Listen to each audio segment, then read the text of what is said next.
Rarin, buddy. We are going to be showing you today some of Yu-Gi-Oh's combos. So we're going to show you some 2 and 3 card combinations. Your goal is to figure out if any of these cards had to get banned because these combos were too good. I know Hearthstone's a fan of combos. They usually nerf the cards, don't they? Yes, they do.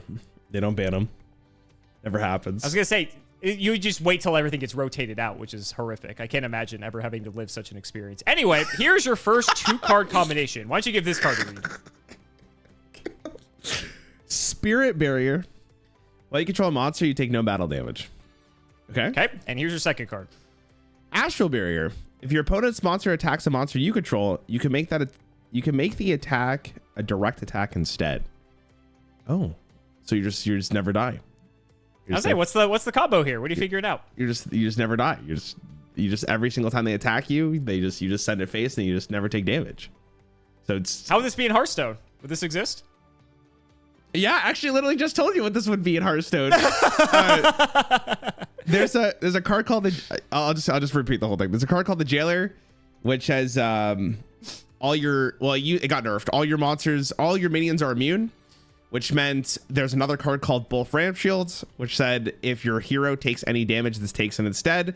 Because Bulf is immune, there is no way to interact with your opponent's face, and therefore, unless you had a card that just says you win the game would never end. And therefore, you either have to concede or wait till the tie timer to proc, which is like turn 90 or some shit. Wait, is that what happens in Hearthstone? If you get to like turn 90, the game just like ends? Yeah.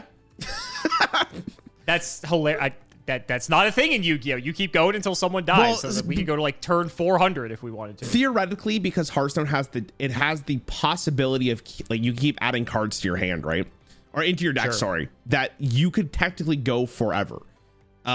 Which means they have to put in a rule that eventually you'll tie, and then in competitive, if you do tie, it just counts that both of the decks that you were playing won. So you don't have to go through that again. They don't want to repeat a hour-long game for the same result. That's what it usually comes down to. Yu-Gi-Oh doesn't have that. If you can keep comboing, you can just literally go infinite until... Honestly, as long as you were performing game actions, there was actually I think I told you about this in a previous video. There was an FTK deck that literally would take like 40 minutes to execute its combo on the first turn of the first game of a match. And like it was legal because you were always like moving the game state forward in some regard, which is crazy to think. That's pretty funny. Yeah, we don't have that restriction. Okay, so Yu-Gi-Oh standards. What do you think about our little combo here? It's funny we just talked about this. Now it's the shoes on the other foot here. I think in current Yu-Gi-Oh, this is kind of whatever. Because like I feel like you're gonna. I will let you know. This was in 2004, so 3 years into Yu-Gi-Oh's lifespan. Okay, so remind me what I'm doing here. This is a combo, but you're asking me if this was like too good that one of these cards had to be banned.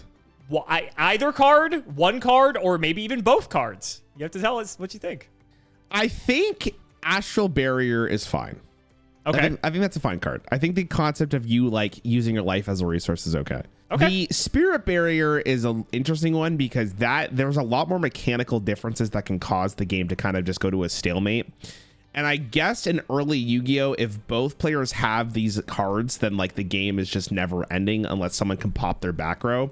So that means that this would become very degenerate and therefore the game wouldn't be very fun. But that also means that like you could just build your deck to counter this, right? You showed me like the feather card or other cards to pop back row. So like there are answers to an effect like this. The question ends up being, is this too unfun that like the entire meta warps around it?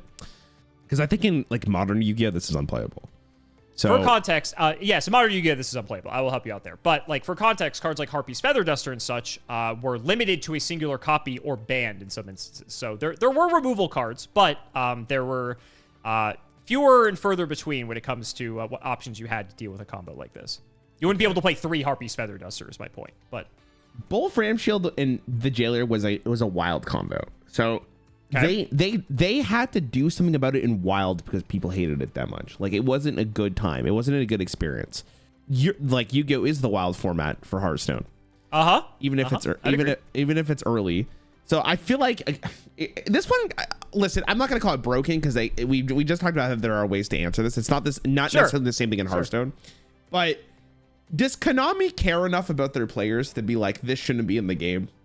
Like, I'm gonna plead the fifth on that one, buddy. like, does Konami want the game? Like, I guess it really comes down to, is there enough answers to an effect like this? And I honestly think there probably is. This seems really stupid on surface level, but if there's enough answers to pop your back row, I don't think this is as bad. It's just kind of like a delay deck, which is what I'm going to imagine. I'll say it wasn't banned. I don't think this is like that. From what you showed me, I don't think this is as bad. So I'll go with that. Like, I don't think it was banned. Think about this in the context of you playing Legacy of the Duelist, okay? That's like the best way, like for a lot of these combos, because a lot of them are old school combos. Like, think about this if you were playing Legacy of the Duelist, how if this would be. Okay, hold on. But if you want to stick to your answer, that's fine. Hold on. Let me ask one more question. When you say take no battle damage, that means you as a player, like, or does that mean the monster can't take damage either? Well, because remember in Yu-Gi-Oh, monsters don't retain damage. It's like if the number's bigger, you kill the thing, and then you take damage from the life points. But that also counts if you would get hit directly as well. Okay, so in other words, though, you can still deal with your opponent's monsters. It's just while they have a monster, so you just won't take any damage. Correct. And I guess the combination of Astral Barrier means that there's never going to be minion combat or monster combat because you just always redirect it. Therefore, you start snowballing. Precisely. I mean, it sounds okay. But I'll stick with my gun. I'll stick with my gun. You stick with your gun? I'll be halfway wrong. Regardless of the situation here, I can see an argument for both sides. So go for it. So not banned. Not banned. That's your final answer. Final answer. Spirit Barrier, Astral Barrier. This combination was killer on the playground, but was cope if you were actually playing competitive. You are correct, Raren. This combo is totally fine. It was something that, like I said, if you were like at middle school lunchtime and you wanted to like make your friends just pissed off and never want to play with you again, you could play this combo. But if you were trying to play competitively, people wanted this to work, but it's both cards individually. I think Astral Barrier is better than Spirit Barrier on the surface. I think you were correct there because you can like basically protect your monsters with your life points, right? Yeah. But like, you know, it's cool, but if you have to control a monster also too for Spirit Barrier to like do anything, which is kind of bad. So people really wanted this combo to work. It wasn't really there. So yeah, it's very cope. Very cope. But you got it. You started off strong. You always thought I was gonna fall for the bait where you're like, are you sure? Almost. All right, let's see if you fall for the bait here. I think I've done too many of these videos at this point. I don't know why. Now we just have to get in each other's brains. That's what it comes. Okay, is it Tsukuyomi? Correct. Okay. Good job. Okay. Cannot be special summoned. If this card is normal summoned or flipped face up, target one face up monster in the field. Change that target to face down defense position. Once per turn during the end phase, if this card was normal summoned or flipped face up this turn, return it to the hand. Here's your second card. Magician of Faith. Flip one spell card from your graveyard. Add the selected card from your hand. So you just get to pick a spell card if this is flipped. Correct. Okay, hold on. So let me read the first card again. What's the combo here? Target one face up monster on the field. Change that target to face down defense position. Once per turn during the end phase of the normal combo slate for this turn, return to the hand. So what? You just get like infinite like spells with Magician of Faith. This is what I'm assuming. Hold on. Yeah, pretty cool, huh? If this card is normal summon or flip face up, target one face up monster in the field. Change that to face down defense position once per turn during the end phase. If this card was normal summon or flipped face up this turn, return the hand. Yes, okay. So you flip Magician, you play this, you flip it back down, and then you return it to your hand and you do it all over again. Correct. That seems pretty good. For context, Pot of Greed's still legal during this time. Oh my god. So you play Pot of Greed, you have this on board, then you play Suku, you flip the Magician, you get Pot of Greed back to your hand to draw another card. To draw another 2 cards, sorry. So you draw 4 cards a turn every single turn unless they can answer your minions. Or monsters, I should say. Yep.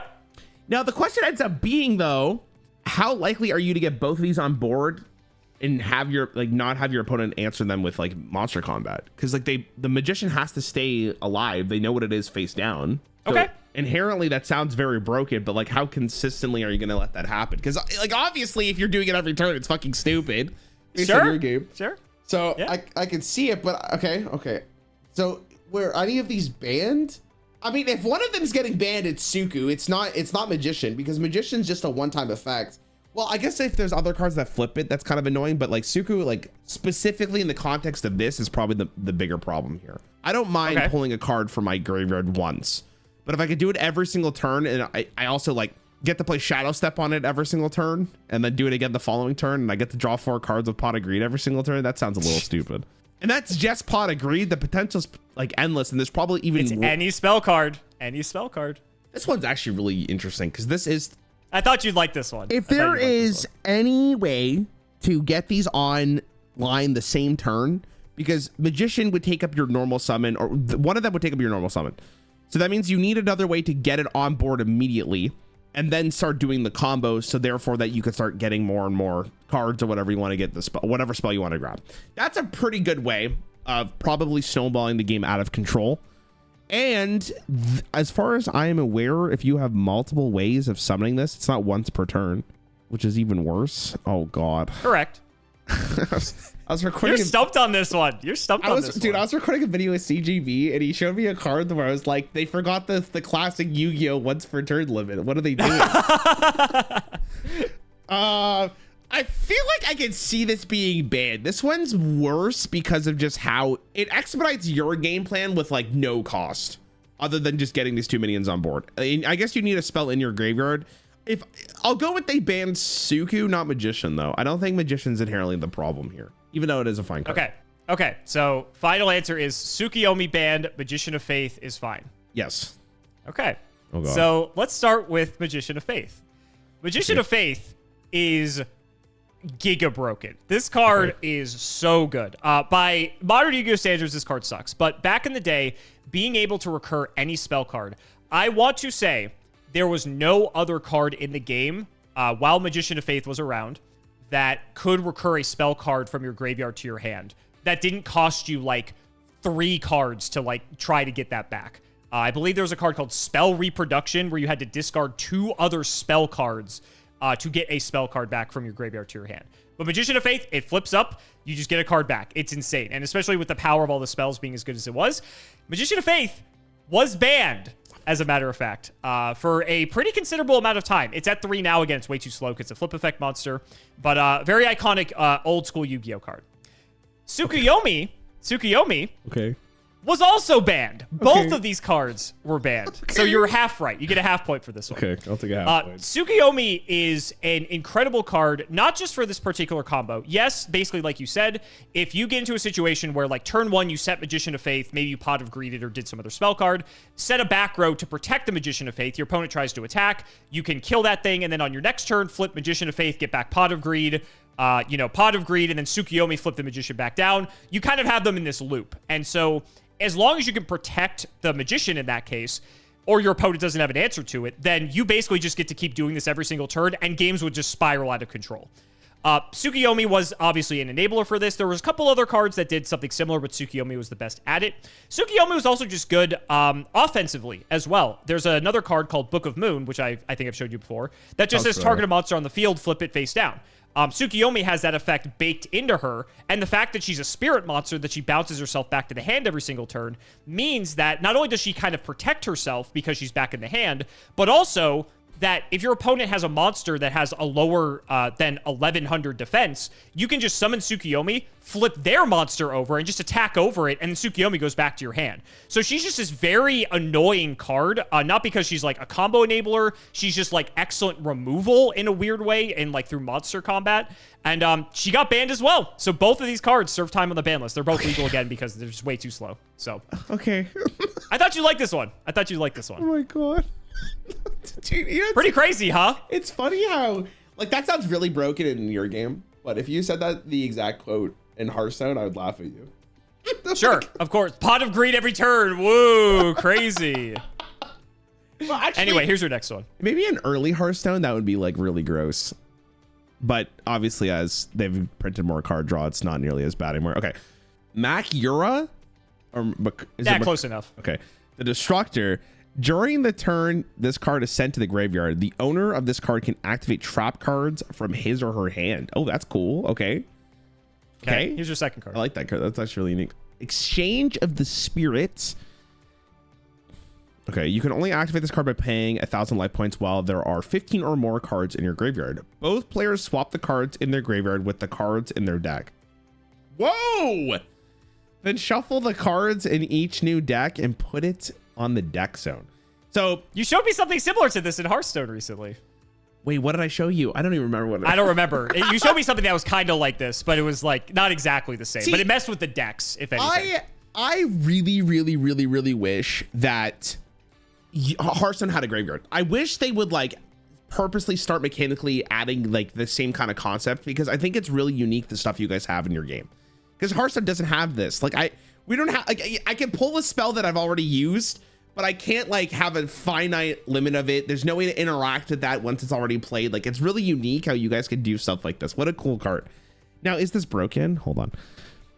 During this turn, this card is sent to the graveyard, the owner of this card can activate trap cards from his or her hand. Okay, so what is the combo here? What's the combo, Raren? What's the combo?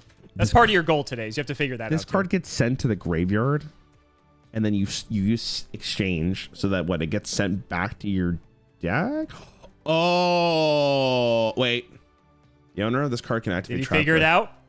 Wait, activate the trap cards from his or her hand. So what? You have exchange in hand. You pay the 1,000 life points. You swap. Then you get a bunch of cards from you. I'm good. Okay, I can see the vision. I'm gonna just say it like in plain English, because then I'm gonna see if I'm right or wrong here. The whole point of this is just to put your deck in the graveyard, and therefore you have this huge catalog of cards that are now in the graveyard that you can now use, rather than drawing through and discarding your deck. Is that how this? Is that what you're going for this? This is what I'm going to I'll wait to tell you. I'm letting you spin your wheels. I feel like that's it, and then therefore it's like you could do some inherently really broken stuff with this if you have all these cards in your graveyard, because then you've shown me cards that are like, if this card's in your graveyard, do this stupid thing. So that sounds fun, I guess. Okay, wait, hold on. Can you answer a mechanical question here? Like, if Makura dies, do I still have to have the prerequisite of exchange to activate it, other than paying the 1,000 life points? Like, do there have to be 15 or more cards in my graveyard to do this? Correct. Yes, because it says while there are 15 or more cards in your graveyard, that is part of the activation cost. I am okay. There has what is like exchanges actually just a dead card in your hand until you have 15 or more cards in your graveyard? So you need to preemptively like kind of set this up, I guess. But I mean, that doesn't seem that difficult in this game. I'm trying to imagine a world where like, wait, so that why don't you just preemptively play exchange here? Why does Makura matter so much, or Makura matter? I don't know. What a great question. Why does it matter so much? I don't see it. I don't know. Like, I guess it's the one card that if you have multiple trap card. So the way that I'm assuming that this is going to interact, if this card is sent to your graveyard, you play exchange, you have all these other cards in your deck that are trap cards or spell cards or whatever. You have ways to pull them from the graveyard into your hand, and therefore you can just play them because you don't have to set them anymore. That's what I'm assuming is the combo here, which means I don't think it's exchange. It's probably Makura doing the mainly the lifting here, but because like in theory you don't ever have to set a trap card the turn that this is played, right? Which is what we're going for. So you could do some pretty broken things, I'm assuming, which means I could see exchange also being incredibly stupid though, as Yu-Gi-Oh is getting like more and more modern. This also just seems like a bait though. Like the fact I'm thinking so hard about this and like I don't even see the line in right away is kind of concerning to this. Is this really that good? Like, are we not doing better stuff here? Like the last combo you showed me was like infinitely better than this one, I'm pretty sure. This one just has too much setup. But you're probably not showing me a card that just says like put half your deck in the graveyard and then you're done. You can deduce that you can get the 15 cards in the graveyard rather easily. And so you can figure it out with these two cards. I'm not hiding anything from you from this. I'm going to assume that what I said earlier was the vision then. Like you swap it. It's very easy to get, like you said, to get all these cards in your graveyard, and then therefore it is incredibly easy to just play a bunch of trap cards that need to be set and are very slow, but now they're not because you've already played Makura. That's what I'm going to go for. I think it's probably Makura then rather than the exchange. But then I also do think that exchange only got better with time. So therefore they probably have to ban both. So you think they ban both? But I also think that this combo is like kind of whatever. again compared to what you've showed me. So I'm not like up and up on this. I wouldn't be shocked if you told me that both of them weren't banned, but I'll go with both were banned. What if I told you this is an FTK? Well, thank God I said that both of them were banned. So, you're completely wrong in how this combo is good, but you somehow ended up with the right answer. So you get a point for it, unfortunately. Yeah. So how this combo works is Makira the Destructor, when it goes to gray through any means, you're able to activate trap cards from your hand. There are plenty of trap cards in Yu-Gi-Oh! That say, draw a card, draw 2 cards, but have some sort of downside that you pay later on in like a following turn or so. So that means now all of a sudden, it's very easy for you to fill your graveyard up with 15 cards. Exchange of the Spirit is also a trap that you can activate because Makira is active. And Exchange of the Spirit will then swap your deck with your graveyard and your opponent's deck with their graveyard. On your opponent's first turn, they have 0 cards in the graveyard and 35 cards in their deck. So now they have 0 cards in their deck and 35 cards in their graveyard, which means when you pass the turn, they draw for turn. Oh, I don't have any cards to draw. I lose the game entirely. You guys have fatigue in your game, but Yu-Gi-Oh! Does not. We deck out and we lose. So, this was a absolutely disgusting combo deck that was very easy to pull off. So much so that I believe Makira was like pre-banned before it was released into the US, if I recall. If it wasn't, it was like the first list after it got released. It was banned immediately. Oh my God. And Exchange of the Spirit was also banned because there were other just like degenerate FTKs that like that card enabled. So you are, like I said, you had the wrong theory, but you ended up with the correct answer. So you still get points anyway. I think, to be fair, for my credit, right, I truly don't know, like, you could do that the first turn. Like, I didn't realize it's that easy just to drop 15 cards that simply.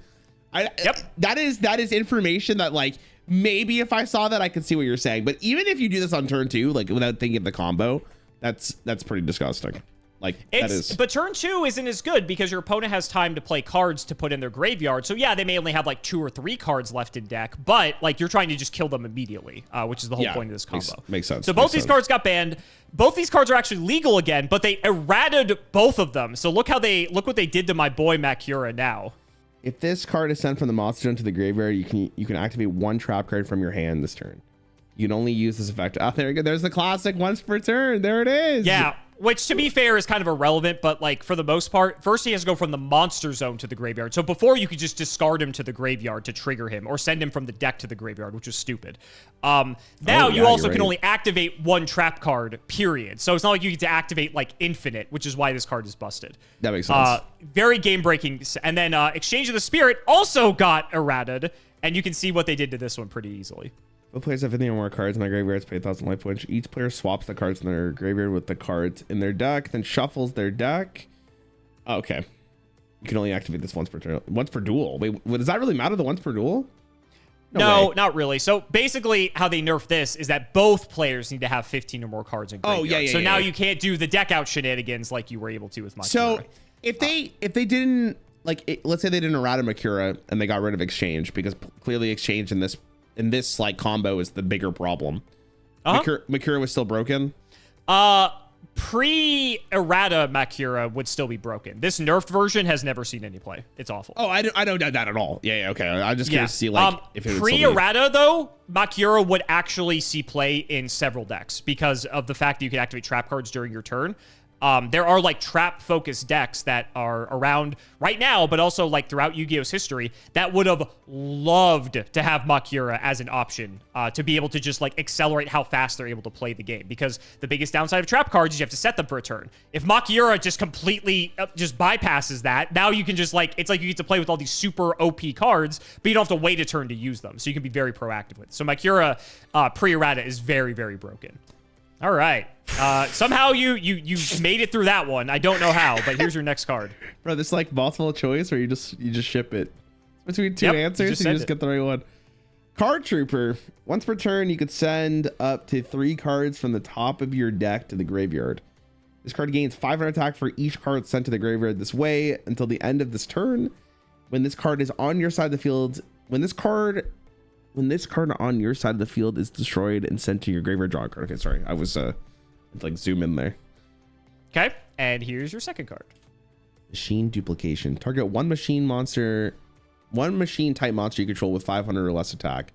Special up to 2 monsters from your deck with the same name as that monster. What's the combo? What do you got? Once per turn, you can send up to 3 cards from the top of your deck to the graveyard. All right, that's very good. This card gains 500 attack for each card sent to the graveyard this way, so it gets plus 1500, but I don't think you really care about that. When the card is on your side of the field is destroyed, sent to the graveyard, you draw a card. So you play your boy, you send 3 cards to the graveyard. As long as it's not Card Trooper, you're like pretty stoked. You then destroy your Card Trooper. Wait, can you do that? Hold on. Type monster you control with 500 or less attack. So if you mill cards, you can't actually target your Card Trooper, right? Or am I trolling this? Correct, because it would be 1900, or it would be above 500 in the case of machine duplication. When this card is sent to your side of the field, destroyed, send a card to the graveyard. See, I thought the combo was going to be like you destroy it, you draw a card, you also get 2 more of these that you can destroy, and then you get more cards. Special summon up. You might be overcooking on this one. I'm trying to figure what. I might be. Hold on. Wait, what? Once per turn, you can send up to 3 cards from the top of your deck to the graveyard. Okay, that's just good. Like that's just outright. That's fine. This card gains 500 attack for each card sent to the graveyard this way until the end of this turn. Okay, so that means 1900 attack now. There's 3 more cards in your graveyard. This card is on your side of the field is destroyed and sent to the graveyard, draw a card. Okay, and Yu-Gi-Oh players get super excited when they read that line of text. So that's pretty sick. You're correct. You're correct. And then we get machine duplication, which targets one machine type monster you control with 500 less attack. So you can't target this. If you could, you would special summon up to 2 more of these guys and you would draw another card. Why can't you target this? Doesn't this have 1900 attack when you play this? I guess you don't need to send the cards to the graveyard is what I'm understanding here. So therefore this it's not a battle cry for context. Yeah, so this only has 400 attack unless you want to do that. So that means you would play this, you would destroy it, you would draw a card, you would get 2 more of them on your board, and then you could start putting stuff into your graveyard. And then there's probably some whack shit you could do with that. That sounds reasonable. Where are you getting the destroying a card trooper? Oh, you don't even have to. Sorry, I thought this said destroy a monster with 500 less attack, and then you special summon up to 2 monsters. I'm reading this like Hearthstone would have designed it, because Hearthstone would not allow this to happen. They wouldn't be like just summon 3 monsters from the same name. Like it'd be like destroy this to summon 2 monsters. That's why I'm reading this far. Okay. I was so confused. But also I guess I'm also reading it with the concept of you want to destroy your card trooper, don't you? Don't you want to get the card draw? But then it doesn't matter because you also just have 2 monsters on your board that you could special summon now, or destroy the special something, which is like really good because then you also draw 2 more cards. Well, technically 3 cards if you wanted it. So that's the combo. Like you're just drawing infinite. You get the special something, and then like your side of the board is insane. You also just got so much card advantage in 1 turn. So if you open this in your opening hand, it's disgusting. It's like game winning. That sounds like the combo then. Hold on, I gotta reread the card like 8 more times to make sure I'm understanding this correctly. You open this card, you just your board becomes fucked. You draw 3 extra cards, and then if you want to, on top of it, you can also just send cards to your graveyard before you destroy them to summon something else. Okay, that sounds pretty good. Banned? I know you Hearthstone players are gonna laugh at us for this. Would I want to ban this combo for drawing up to 3 cards, sending up to is it once per turn? Is the effect once per turn for the card, or is it like per card basis? Per card. It is a soft once per turn. Okay, so that means that you could send 9 cards to your graveyard, draw 3 cards, special summon. That's way better than a card trooper. I mean, that's pretty good. No, it's probably pretty nasty. So if I'm picking 1 card, it's not machine duplication, it's card trooper. That is without knowing what other stupid ass machines you have in your game. I will let you know you can evaluate this combo in a vacuum. You don't have to worry about other machine duplication combos. Okay, so then card trooper is the only problem here, right? Like it's not machine duplication. I mean, okay, hold on. You could actually make the case here that machine duplication is maybe more of the problem. Am I really that upset in Yu-Gi-Oh if I'm playing a card to draw a card? Probably not. Like I don't think like that is game breaking from what you've shown me. I usually want to get more than 1 card for it to be like really, really good. Also setting up to 3 cards to the graveyard, that's probably good enough as well. There's no way they're banning both, right? What the fuck?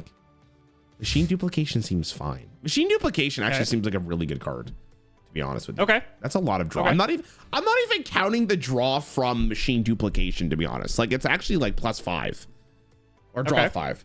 which is like probably disgusting. It's tough because like in Hearthstone, this doesn't sound good. So I'm like, why am I That's why I like this video. You see this and you're like, oh, this is fine. Who cares? I'm just thinking like the stats. Like, is this good on turn? Okay, I know your game doesn't play like this, but on turn 1, let's say I'm summoning like 3 2-attack minions that when they die, they all draw a card. Yeah, that's pretty fucked up. Okay, when I say it like that, it's pretty gross. Okay, I'm banning. I'll say card trooper got banned. I don't see machine duplication getting banned. I think if you're saying it truthfully in a vacuum, I am saying it truthfully. I'm saying it truthfully. The audience can get a test. The audience can attest. I'm saying it truthfully. Okay, machine duplication does not seem like the problem here. It's card trooper, so I'll go card troopers banned. Okay, so this was known as the troop dupe scoop combo back in the day. You would summon your card trooper, you would machine duplication it to summon 2 more. You could mill 9, which, as you know, milling in our game is already broken because we have so many graveyard interactions. So you mill 9, you have 3 1900 attack point monsters. That may not sound like, I know you kind of like just never read stats when you read these cards, but 1900 attack normal summon is like premier. That's like kind of like what you want in a normal summon, like as an attack stat. And yes, it goes back down at the end of the turn, but like you can like attack over your opponent's thing. You could crash it with another 1900 potentially. There's also this card that I haven't shown you. Which doesn't actually like have any bearing on this actual combo, but this is something just fun just to show you as part of it. Limiter removal. Double the attack of all face-on machine-type monsters on your side of the field until the end of this turn. During the end phase. Okay, so you like... Yeah, okay. You can double all of your card troopers to 38 and like one-shot your opponent potentially. That's the dream. Like if that happens, cool. Limiter removal is actually limited, funny enough. So it wasn't very often that was going to happen. But in any case, it was just a ton of value because you got to mill 9, so your graveyard was set up. You had 3 guys that were just like good stat attackers that could basically go toe-to-toe with anything that wasn't like a big special summon or anything like that. And then if they died, they replaced themselves. So like you basically just got like a bunch of free card draw off of this single interaction. So most of the time, if your opponent like opened card trooper plus machine duplication, you basically just like lost the game because you were so far behind. So much so that they did not ban machine duplication. So you're correct there. But they did not ban card trooper either. What? They just simply limited it to a singular copy, which means you can't do the combo. So That's crazy. Okay. Yeah. Okay. If you can believe it, Card Trooper just on its own is just such an insane card for when it was printed. This card was like $50 back in the day, which like as like a Hearthstone player, you're probably like, there's no fucking way. This card is in old Yu-Gi-Oh! Card Trooper goes really hard. It's a very, very good card. Yeah. Okay. I mean, I think in classic Hearthstone, if you printed a card that was like 1 mana, 1/1 death rattle, draw a card, because Loot Hoarder existed, I think that's playable. So I could see why this would be good enough. I could see it. This isn't like unfathomable for Hearthstone players, I think. Okay. This is probably unfathomable for Hearthstone players. Here you go. Oh my God. Okay. Oh, this one has text. Future Fusion. Send. Is that a comma? Send from your deck to. Okay, yeah. Send from the deck to your graveyard. Fusion material monsters that are listed on a fusion monster card. Select that one fusion monster from your fusion deck. Special summon the selected fusion monster during your second standby phase after this card's activation. This special summon is treated as a fusion summon. When this card is removed from the field, destroy that monster. When the monster is destroyed, destroy this card. So to sum this up very simply, you show your opponent a fusion monster, you send the materials to your graveyard, and then in 2 turns, you get the monster. Make sense? Okay, here's your second card. Fusion summon 1 dark machine fusion monster from your extra deck by banishing fusion materials listed on it from your field or the graveyard. Okay, so like what, you get like 2 fusion monsters for the price of 1? I'm assuming is the combo. Here's the target for you as well. This might help you out a little bit. Chimera Tech over Dragon. My God. Goes hard, right? Goes hard. He's got like 8 million head. Okay. There's a reason. Must be fusion summoned. If this card is fusion summoned, send all other cards you control to the graveyard. The original attack and defense of this card each become equal to the number of fusion materials used for its fusion summon times 800. This card can attack your opponent's monster a number of times each battle phase. A number of times? Up to the number of fusion materials used for its fusion summon? Oh, okay, I see what that is. Multiple heads. And so you might want to look at the fusion material requirements on this one. This is a Cyber Dragon plus one monster, a machine monster. Okay, one or more machine monsters. 1+. Oh, okay, because like yeah, for how much you want. Okay, hold on, I gotta go through this. You gotta show me the lineup again. Hold on, future. Okay, let's send this from your deck to the graveyard. Okay, so you don't even have to have this in your hand. You could then fusion, get all the fusion materials that you want that are listed on a fusion monster card, and select that monster from your fusion deck. So you can have more than one Chimera Tech in your fusion deck, correct? Correct. Okay, hold on, am I cooking? You special summon the selected fusion monster during your second standby phase after this card's activation. This special summon is treated as a fusion summon. When this card is removed from the field, destroy that. Okay, so the second standby phase makes this card worse, but I'm almost imagining here that because you just bring that to the graveyard. Okay, so then that means Overload Fusion is by banishing listed on the field of the graveyard. Because you're putting them in your graveyard, you don't have to wait for the second standby phase, and therefore you get the Chimera Tech Dragon before the second phase, which means that this card probably one-shots your opponent. Okay. Is what I'm assuming here. Okay.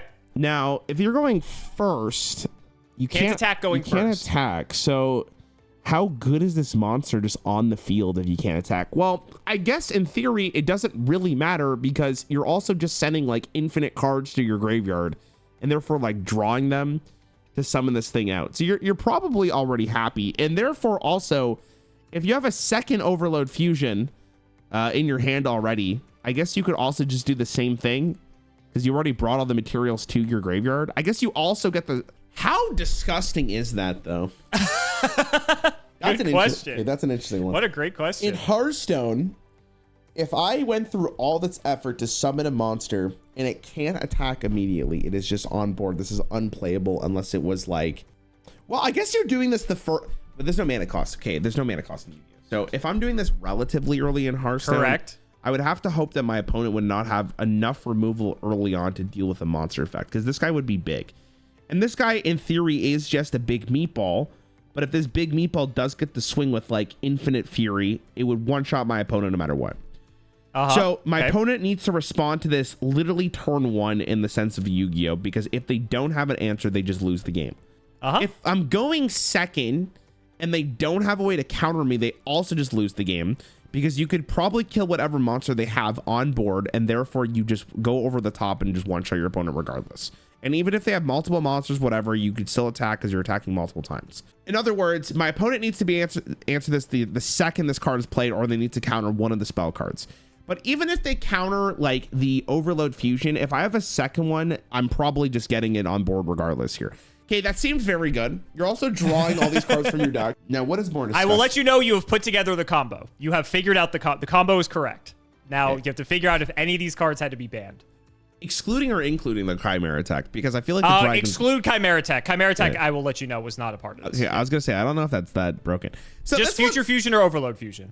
This one's really weird. Both. Overload Fusion is a lot worse without Future Fusion. Future Fusion definitely is the setup here. You need the stuff in your graveyard for it to be playable. Is there another card that allows Overload Fusion to be just as good in this game, or is like, am I just saying this in a vacuum? Yeah, like, so Overload Fusion is like a good like mid to late game card because let's take Future Fusion out of the equation, right? Let's say you're playing a machine deck. At any point, you could just drop an Overload Fusion as like a late game bomb to summon Chimera Tech Overdragon. There are a couple other targets you could go into with Overload Fusion, but Chimera Tech Overdragon, for the purposes of this example, was the best thing to go into. So in a vacuum, Overload Fusion by itself was good as a late game card, but very bad as an early game card. And I'm assuming if something is bannable, it has to be in an early game state because like you want your opponent to have some interaction. Okay, I mean, regardless of Overload Fusion, as much as it is a very good card, I don't think it's the same as Future Fusion. Future Fusion is like the inherent setup here. In other words, in Hearthstone, like Rogue was really good and it had the Leroy Jenkins Shadow Step combo, but in order for you to consistently do it, you needed the Gadgets and Auctioneer. So if you take out Gadgets and Auctioneer, how good is Leroy? Leroy is still a good card and it is playable, but it's not nearly as annoying and as consistent as it would be without the Gadgetson. So Future Fusion's banned. I think Overload Fusion's fine. Now remember, just because what we think makes sense doesn't mean that's what Konami does for the ban list. So final answer. I mean, I can't predict Konami. Like, get him in the call. Let me speak to one of their representatives, and then I'll get a good grasp of how they're thinking. Fair. So let's start with Overload Fusion. Overload Fusion is a huge late game bomb. Funny enough, like the Card Trooper Machine Duplication combo was also played alongside this suite of cards because machines during this particular time in Yu-Gi-Oh! I think this was like 2006, 2007, I want to say. Machines were like by far and away the best like deck by like a mile, just because they had so much power and consistency. All the machine cards, for whatever reason, like replaced themselves. Like Card Trooper replaced itself. Cyber Phoenix is another card I haven't showed you that replaces itself. Dekoichi is a card that like when it flips up, it draws a card, so that basically replaces itself. All the machine cards were just like very pushed, and it just needed sort of like some glue to sort of hold it together. And this is where like Future Fusion and Overload Fusion came, because Overload Fusion gave it like a big payoff. And so Overload Fusion was limited. It got limited to a singular copy at one point just because it was just such a strong card that they wanted to make sure that it was put in check. You think Future Fusion is the biggest oppressive card here, and you would be correct, Rarin. Future Fusion is Giga OP because basically it says send any cards from your deck to the graveyard, just bearing whatever fusion monster you're able to reveal. What makes Chimera Tech so unique is that it's one of the first fusion monsters, maybe even the first fusion monster, that has an open-ended requirement for its summoning. So it does need a Cyber Dragon, which is a card everyone played during this time, but it needs one or more machine monsters. Typically, fusion monsters require a specific monster, or like they never have like the ability to kind of just like have as many monsters as you want. So if you open the Future Fusion Overload Fusion combo, you would activate Future Fusion. You would send literally every machine monster in your deck to the graveyard to make Chimera Tech like 16,000 attack. You would Overload Fusion to summon that Chimera Tech, and then you just one-shot your opponent and kill them. And if they have no way to interact with that, they just lose the game immediately. So Future Fusion had to get banned because it was way OP for this combo and just way OP for way too many other degenerate applications. They did errata Future Fusion, but it's a lot worse, and it is not nearly as powerful as it was when it was first printed. Okay. Nice. So you got it. You're correct. I'll take it. I'll take it. Oh. All right. Got a few more combos. We're going to get into some modern Yu-Gi-Oh! Here. The cards are still simple enough, but we're going to get into some more newer cards I think people will be happy to see. This is one of my personal favorite combos. Give this card a read. Trickstar Reincarnation. Banish your opponent's entire hand, and if you do, they draw the same number of cards. You can banish this card from your graveyard, then target one Trickstar monster in your graveyard, special summon it. Okay. I will let you know for the purposes of this combo, you can ignore the second sentence. All you care about is the first. Here is your second card.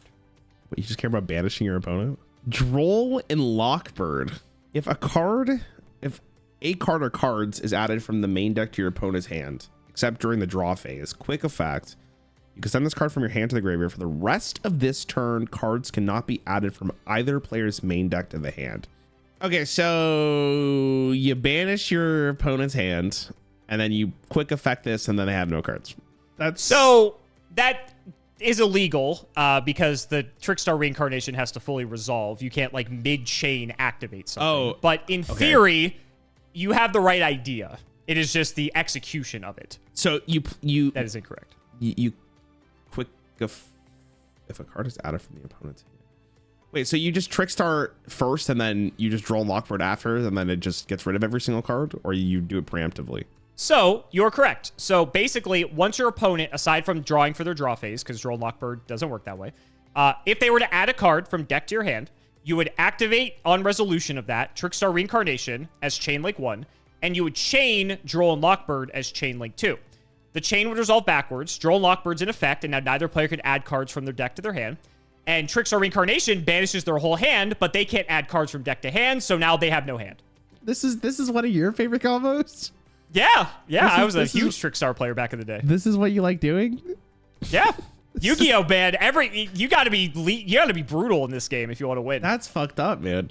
That's not okay. That's crazy. Oh my god. I think in every other game I've seen like this kind of effect, it's pretty symmetrical for the most part, or it's like extremely slow.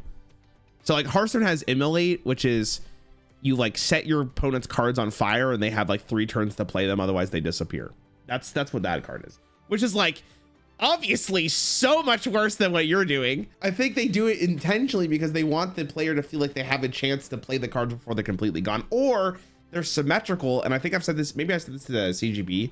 There's a card in Arcana, which is both players discard their hand and each player draws like 7 cards.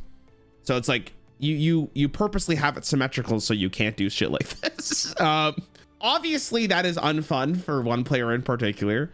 Simo's just laughing at them for not drawing any cards. What would be banned though? How? Okay. Let me think about this logically.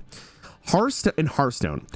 If this combo was enabled, the problem would be the bird, not the trickster. The trickster is a cool card that allows you to manipulate your opponent's hand if they're holding specific combo cards that you want to interact with. Would it be broken? Yes, it'd be very good.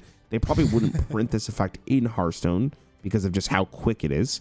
Hearthstone also has a card called Glide, which shuffles your opponent's hand back in.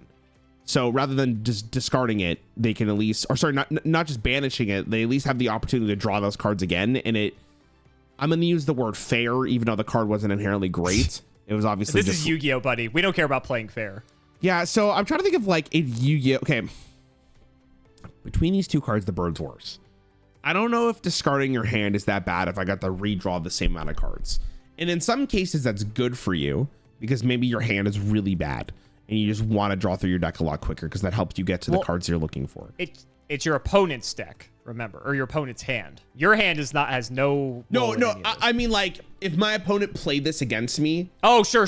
Like gotcha. I could be like okay with it because my hand is bad and I'm looking for better cards. Like that's what I meant. Okay. By that. Sure. Where the bird is just saying like you don't get to draw the cards, which means obviously Trickstar becomes a lot more deadly because of that interaction, which makes me believe that the bird is the problem, not the Trickster. Okay. Now, Konami would surely ban this, right? This is fucking stupid. You can do this on, so you would have to set the card and then you would have to do it on turn. You do it on your opponent's turn. No, you'd have to do it on your turn. No, you do it on your opponent's turn. Your opponent's turn, correct. So like hypothetically, turn 1, I would set Trickstar Reincarnation. My opponent adds a card from deck to hand. I flip Trickstar Reincarnation. I discard Droll Lockbird. They lose their whole hand. God, that's fucking stupid.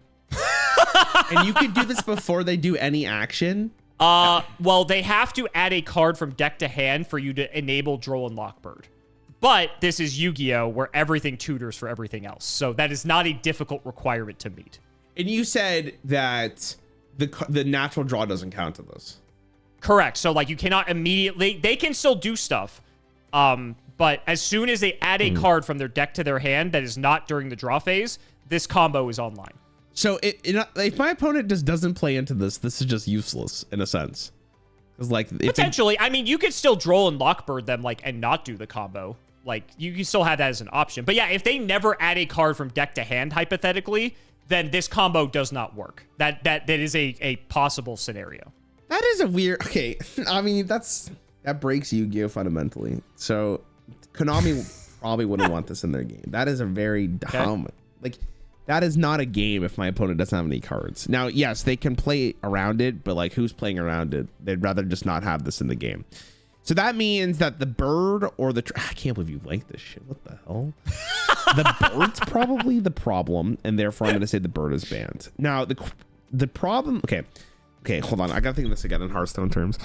If I drew, let's say I discover a card, I add it to my hand, someone plays a Trickster and I banish my whole hand. Banishing your whole hand means it doesn't go to your graveyard. It is just gone from the game. And that could be from the very first combo. Is that the same thing as just saying you lost the game? In some cases, yes. That's pretty fucked. That's a messed up card. That is psychological damage, man, if that's not banned. I would be fucking terrified to like play any card. I think they're both banned. I think both of them are silly. Bird is silly because of Trickstar is more silly because of Bird. Bird is an effect that probably shouldn't be added to the game at all. Okay. So I'll say they're both banned. Final answer. Final answer. Would you believe me if I told you neither of these are banned? No. Or were ever banned? No. For that matter. No. Because you'd still be playing the truth. What? Because you are incorrect. Neither of these cards have ever been banned. I think in the Asian territories, they may have limited Trickstar Reincarnation to a singular copy, but I don't recall for sure. So someone in the comments will probably correct me. But as far as the TCG goes, which is what we do here, neither of these cards have ever been banned. So that may shock you that this combo was legal and it was something that people could do. Thing is, what happened? It's kind of just like okay, as weird as that sounds, and I'm gonna explain why. So, as someone who's played this deck for many years, doing this combo basically does win you the game. Yes. Are you always going to have this combo is a different story.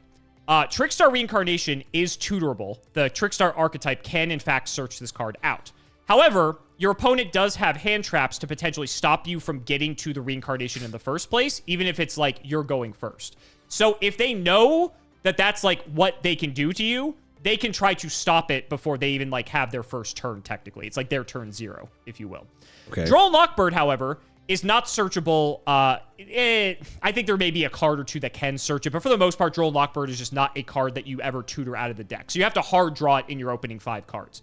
So the likelihood of you assembling this combo is already like kind of slim in the first place. And not to mention, there are several decks, especially during the time that Trickstar was one of like the best decks in the game. There are several decks during this period that could play to an extent without having to like add a card from deck to hand so that their whole hand gets banished. It's not often. A lot of cards in Yu-Gi-Oh! Do tutor for other cards, but there were plenty of decks that could just kind of not care about this as much. And if you never had the opportunity to use that Droll and Lockbird, then like the combo just doesn't really do anything, right? Okay. So it was one of those things where it's like the deck could kind of high roll sometimes, and like maybe 1 in every 10 games or 15 games, maybe 20, you would resolve this and just get like a free win, if you will. You still had to kill the opponent, and Trickstar was not like very good at just immediately killing the opponent for what it's worth. So like it was more of like a mid-rangey / control deck. So you had time, even if you got like Droll and Lockbird Trickstar Reincarnation comboed. But for the most part, if their whole hand gets banished on turn 1, you're probably going to lose the game. I'm kind of shocked as well that they let this combo kind of just run free. Droll Lockbird is still a card that sees play today because it's very good at like stopping the opponent from going like super off. But yeah, both of these cards never got hit, which is it's okay. Insane to me. But I thought this would be a fun combo to show you. So if at any point in time Yu-Gi-Oh! Prints a card that enables this to be done in the very first turn, then this is just banned. Like they're gonna ban the card that either enables this or like the other cards are just gone because they can't have that. Maybe I don't know. Like I think people. So the thing is, people really hate the Droll and Lock Reincarnation combo. Like it's because it's just like you really have like very little ways to interact with it. It just does not feel very fun. So people are kind of shocked that this combo never got touched. To be fair, like Trickstar was never like, it was a good deck, but it was never like OP, broken, oppressive. This was maybe the most oppressive thing that it could do. Aside from that, it was kind of mid. And so because of that, people kind of figured, well, if I get high rolled by this deck once every like 20 games or whatever, okay. But like most of the time, like if you're playing another deck, you might have like a favorable win rate against it, which is weird. I still don't think something like this should have existed in the game, to be honest, but that's a whole different story altogether. Okay. Yeah. Okay. Some people do want Droll and Lockbird banned though, just because it's a very unfun card, just generally. I'm just scheduling a appointment for 10 years in the future so we can record this video chat. Perfect. We'll have a discussion. Okay. I got 2 combos left for you. Here's your first card. Oh God. Oh, what is this name? I will help you out with this. Well, first read the name and then I'll help you out with the text. Lyra Lusk. Not even close. Independent Nightingale. Okay. I will help you out here. Okay. You do not have to read the first half of the effect. All that you need to read is 3 lines up. It says this card gains attack. Read from there. Gains attack equal to its level times 500. Unaffected by other card effects, once per turn, you can inflict damage to your opponent equal to this card's level times 500. Got that? Okay. That was good. Here's your second card. So this does 500 damage to my opponent. Okay. Instant Fusion. Pay 1,000 life points. Special summon 1 level 5 or lower fusion monster from your extra deck, but it can't attack. Also is destroyed during the end phase. A special summon is treated as a fusion summon. You can only activate this 1 instant fusion per turn. Pretty straightforward. And here is your third card. This one, you unfortunately do have to read all the text. It's fine. It's fine. This guy looks fucking sick. Cannot be special summoned. You can tribute summon this card by tributing one monster. This card gains the total original attack and defense of the monster tributed for its tribute summon. When this card is tribute summon, target one effect monster in the graveyard that was tributed for the tribute summon. This card's name becomes the target's name, and this card gains the target's effect. Okay, so what level is that? 1, 2, 3, 4, 5, 6, 7, 8, 9, 10. So that is, what is it, 500 times 10? Okay. I mean, that's a lot of damage. Interesting. So combination here is you get the, I'm not even gonna bother trying to say the name. I'm just gonna call it Nightingale for my sanity. Just call it Nightingale. That's you get fine. Nightingale out with the instant fusion or whatever. It goes to your graveyard, and then the tyrant copies the effect, and because it's level 10, it does infinitely more damage. Does that one shot though? Hold on, you can increase this card's level by the number of XY materials the monsters had. This card gains attack. Oh, sorry. Okay, this card gains equal to its level times 500. An effect by other cards effects. Once per turn, you can inflict damage to your opponent equal to this card's level times 500. Unless I'm miscounting, it's just 10, right? 1, 2, 3. It's 10. You're correct. So, well, unless I'm trolling, you can't one-shot your opponent, right? You're correct. You have 8,000 life points. Okay, so then why is this like broken? I mean, it's fun. It's kind of a quirky combo. I'm not gonna lie to you. Is the thing one? It's only once per turn though. Once per turn, you can inflict damage equal to. Okay, wait, hold on. Am I missing something here? Hold on. This card gains the total original attack and defense of the monster tributed for the tribute summon. When this card is tribute summoned, target one effect monster in the graveyard that was tribute summoned for the tribute summon. This line of text is insane to read. This card's name becomes the target's name, and the card gains the target effects. Does this get more level because it's like using the Nightingale at all? I'm trying to figure out why this is broken. Because instant fusion doesn't matter. Like, you don't care about the fact that it can't attack, and you don't really care if it's destroyed because you're getting rid of it. Seems like for the tyrant. Is this literally just 5,000 damage once per turn? Which sounds. I'll read the Nightingale again. I'm acting like this is horrible, but it's not. I mean, against the attack. I guess that's something, right? That's a lot of potential damage. Original attack and defense of the monster. Okay, hold on. Nightingale. Okay, hold on. This card gains attack equal to its level times 500. So you also get 5,000 damage on the attack for the tyrant. And then this is unaffected by other card effects, which is obviously very good. But once per turn, you can inflict damage to your opponent equal to this card's level. So like, this is just like a 2-turn setup, I'm guessing. Like, you can't, because unless I'm like misinterpreting what that means, like other cards don't deal with this card. Therefore, you set up a 2-2 combo and your opponent has to kill you, otherwise they lose. Is that what I'm for? Yep. So, Yu-Gi-Oh! As a game, 2 turns seems like the average game length, no? Like nowadays. Yeah, So, maybe. like, is that really that bad? Like, Is that bad? no, that I seems don't know. pretty bad. First turn, 5,000 damage. Your opponent then respond. So that Equate means, this to Hearthstone terms. If you had, on turn 1, if you had a, let's see. In Hearthstone, if you had on turn 1 a 20 attack immune minion that deals 20 damage to the opponent's face on turn 1, and they could do that again on the second turn, how would that be? But okay, it doesn't translate 1-to-1 though. You know what I mean? Because unfortunately for your I just game, translated it. What do you mean? like, okay, I guess. Okay, like you're saying like no man. I was gonna say like mana cost matters, and then I mean obviously that's gross. What I was gonna say was your game has a bunch of this nonsense in it inherently, right? If one deck was doing this and there was like nothing else that matched the speed of it, then obviously we have a problem in Hearthstone, right?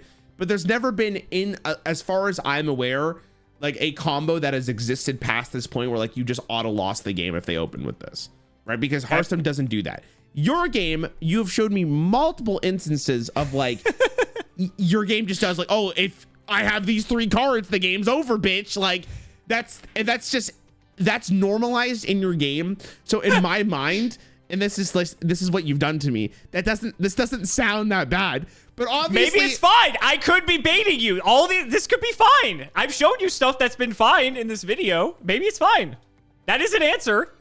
Is there any way you interact with this tyrant guy after in terms of him being like immune to everything? like card effects are like trap cards, spell cards, monster cards, like everything. Like there's nothing you can do with it. Everything.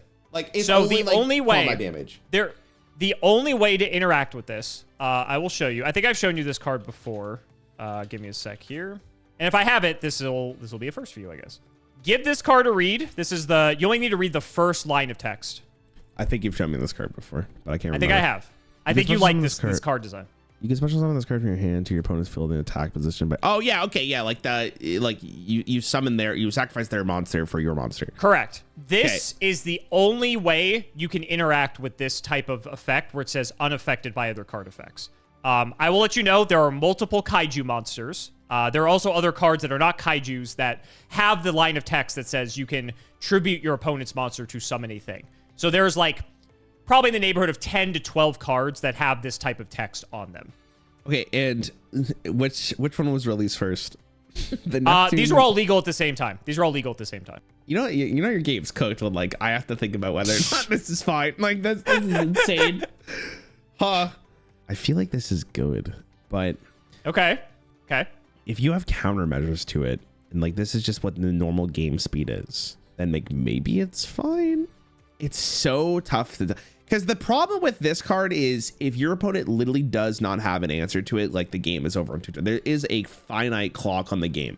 That doesn't seem very good, like for your game to have. Like you really don't want that. Obviously, that goes without saying. So I'm just trying to think of like, is that really that egregious in your game of Yu-Gi-Oh? Though, like again, if this was Hearthstone, this would be like they would ban this shit in like 10 minutes. Like there's no way this would be legal. My mind is saying from a Hearthstone perspective that this is bad. Like this is like you don't want this in the game. Hey, you're torn on this one. I can hear it. I hate this shit, man. This is ridiculous. Like the thought that I have to think about how gross this is insane. And like it doesn't even seem that difficult to do. Oh, it's not. It's not.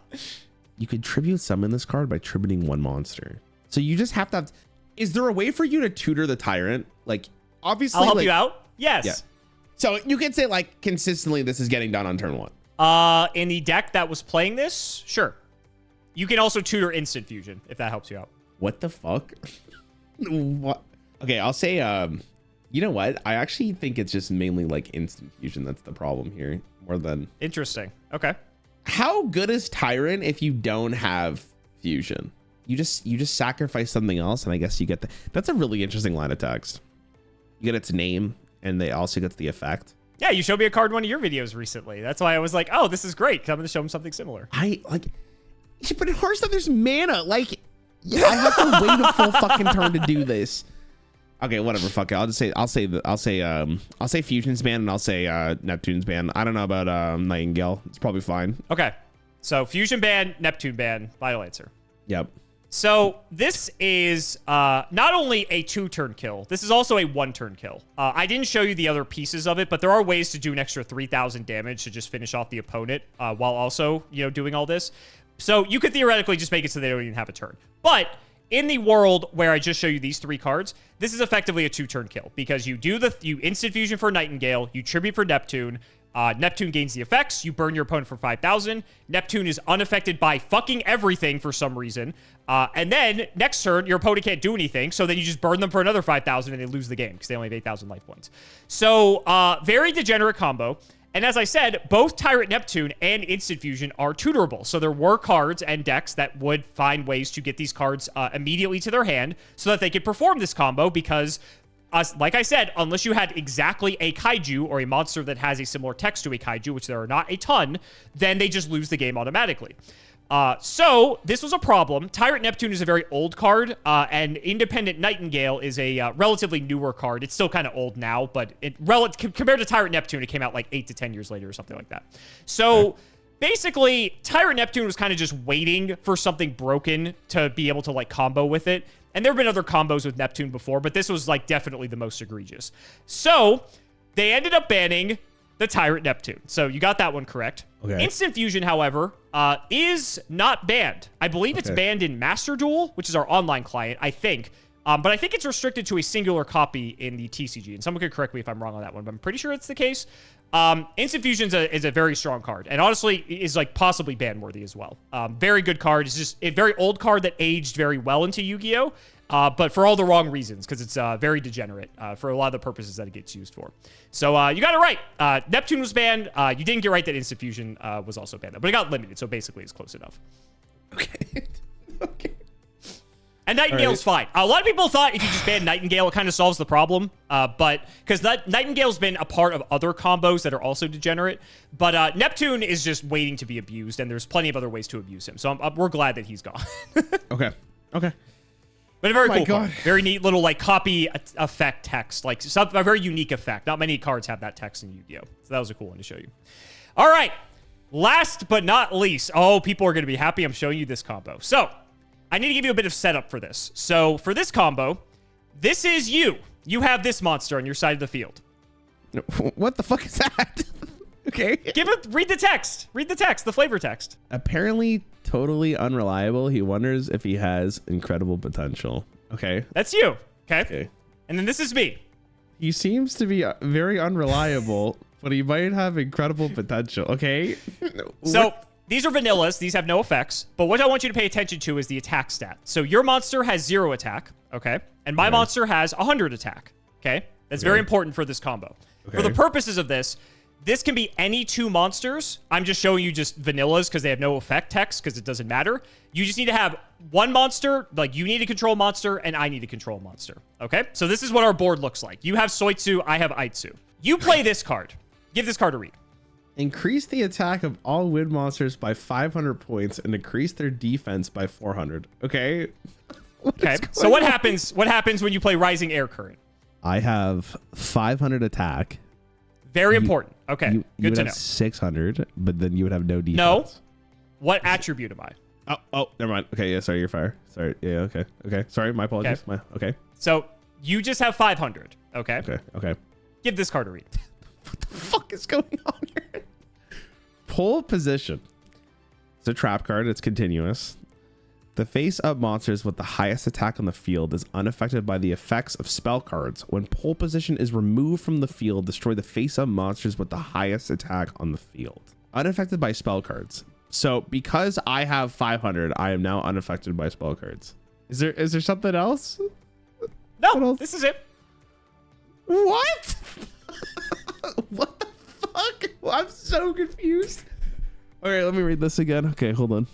Apparently totally unreliable. He wonders if he has incredible potential. You don't have to read the text on those guys.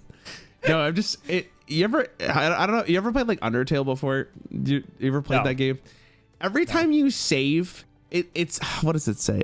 It's like it always says something on the lines of like the thought of the mouse getting the cheese makes you feel like incredibly. Is that what this reminds you of? Yeah, that's what it reminds me of. Like when I read it like gotcha. Okay. Read pole position again. The face-up monsters with the highest attack on the field is unaffected by the effects of spell card. When pole position is removed from the field, destroy the face-up monsters with the highest attack on the field. I'm gonna be honest. I literally have no idea what's going on here. What are you leading me towards? This like. Let me help you out. Okay. So what is the attack of your Soitsu? After I play Rising Air Current or before?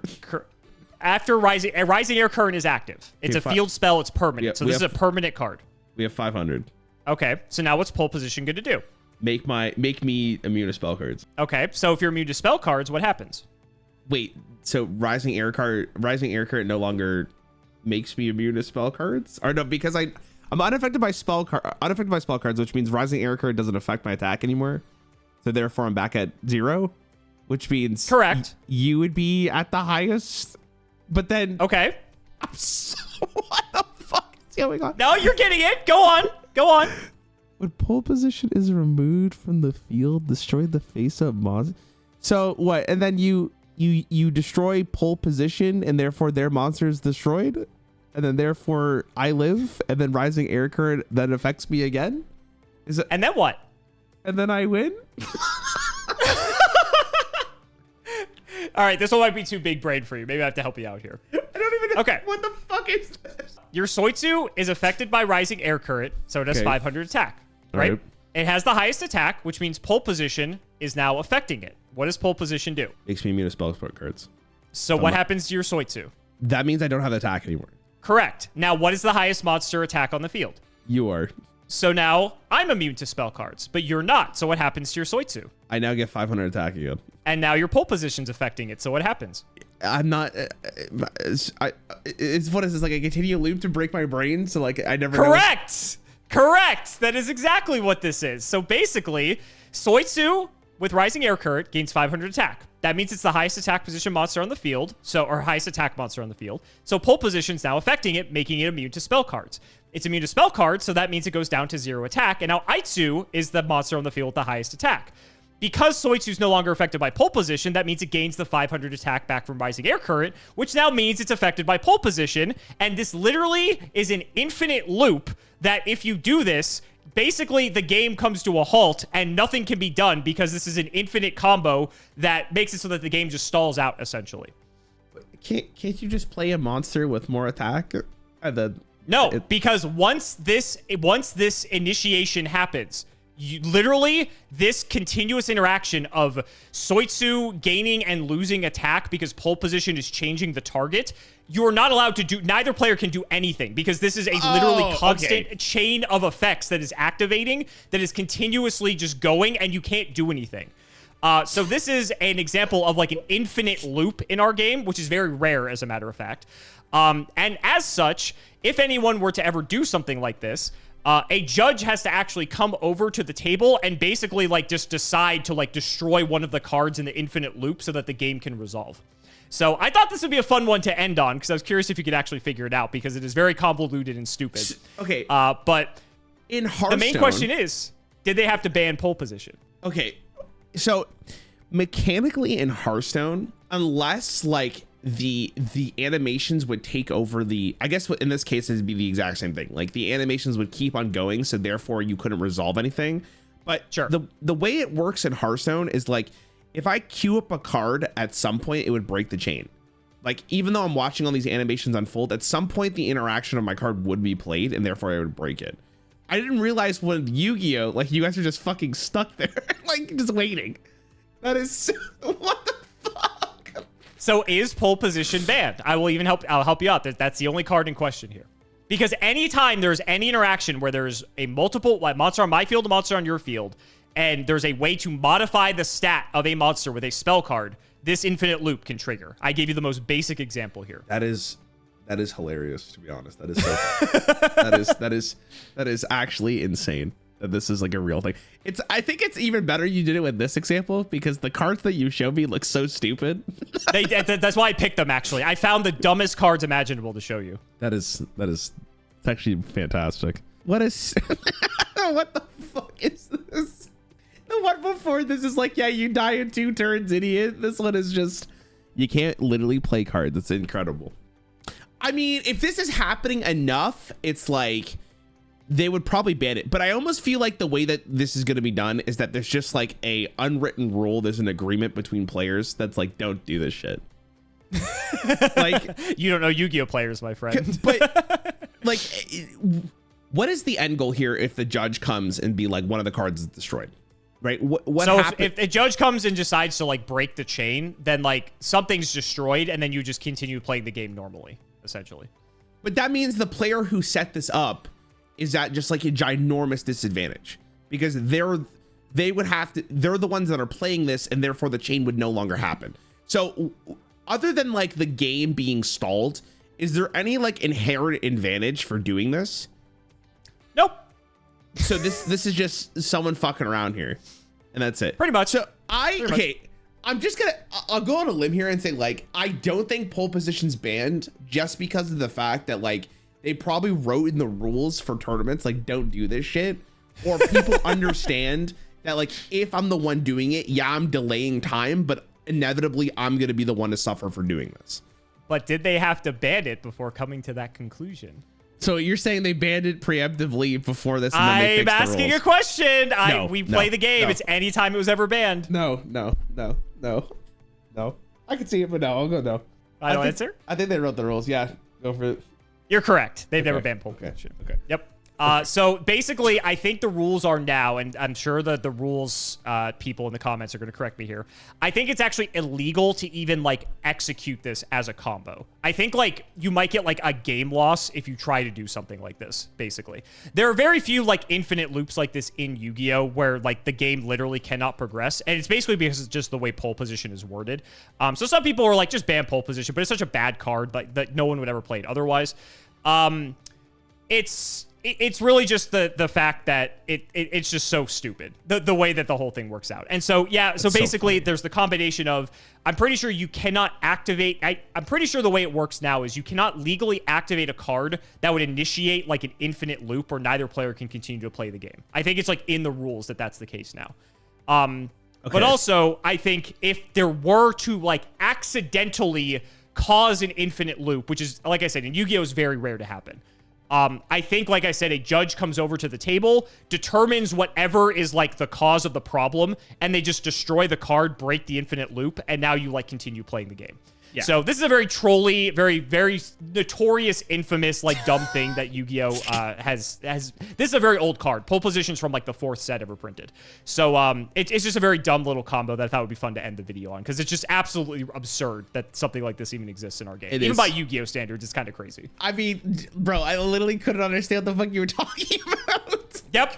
It's hard to intuit like when you're like describing it like this. If you saw it like actually playing out like in a video, for instance, I think it might make a lot more sense. But this one's it's a little bit like tricky in terms of like the specifics of it, but very dumb and very funny nonetheless. So that's some Yu-Gi-Oh! Combos, some of the old and some of the new. What do you think? God help your game. that's I can't believe this. Oh my God. I'm happy I'm still able to impress you after all these videos that we've done together. I just like it's I don't know, it's just shocking. Like I don't know how you guys get it. Like it seems like when Hearthstone always has this problem of like something needs to get nerfed because it's the best thing, and once it gets nerfed the power level gets lower, and it's very unlikely we get something like egregious again because that's just the way they design the game. Your game's like, I say this in the Bazaar all the time, no matter how broken my build is, there's always a bigger fish. And like that's what your game seems to revolve around. Even if I nerf the top dog, the next biggest fish is like a centimeter smaller. Yep. And then that's what it is. Yep. I always like to say that Yu-Gi-Oh! Is the Modern Warfare 2 of card games, where everything's broken, so somehow it balances out. That is, I mean, if you like, I guess if you like that style of game, it's more than fine. It's fun if it's like that though. That's the thing, right? Yeah. Holy shit. It's the game that does what no other game does. So guys, that's going to wrap it up for another video. I really hope you all enjoyed. Let's go ahead and shout the patrons for all their continued support. So shouts to Shout1317, Tim00x3, MBT Play Medolce, Moto, Cameron L. Smith, The Synchro Guy, Pony Stark, Dan the Man Hoban, Little Fadeleaf, Draconic, Brian Dancer of Class 7, Dylan Rare Hunter, JW11860, Flannel Daddy, literally all of the guinea pigs, Cheeks McLapperty, Stolfin Amethyst, MBT canceled by community soon, canceled by all committees soon, canceled by all players soon, Wonder Waffle, MBT and Nimnims 1, Boxer Brief, Fueled Night of Passion, Daniel Howell, Electrician of the Ice Barrier, Arco, and the Nova 129. Thank you again so much for watching, and we will see you next time.